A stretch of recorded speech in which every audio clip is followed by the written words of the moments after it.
లేదు, ఇది శివుడు కాదు.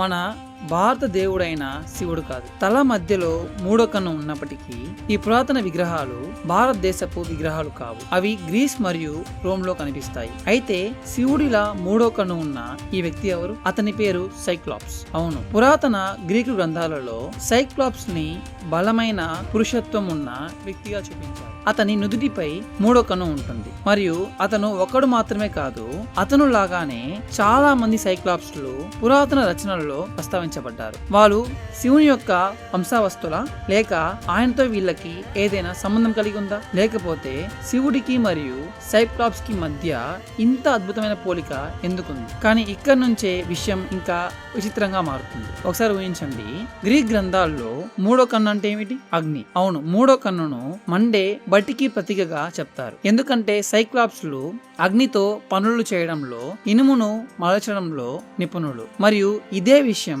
భారత గ్రంథాల్లో కూడా శివుడి గురించి చెప్తున్నాయి. ఆయన తన మూడో కన్ను నుండి అగ్నిని వెలువరించి చెడు శక్తులను నాశనం చేస్తాడు. ఇలాంటి మరిన్ని రహస్యమైన సంబంధాలను తెలుసుకోవాలనుకుంటున్నారా? ఫాలో అవ్వండి. ప్రతిరోజు మీకు ఆసక్తి కలిగించే కొత్త విషయాలను చెప్తాను.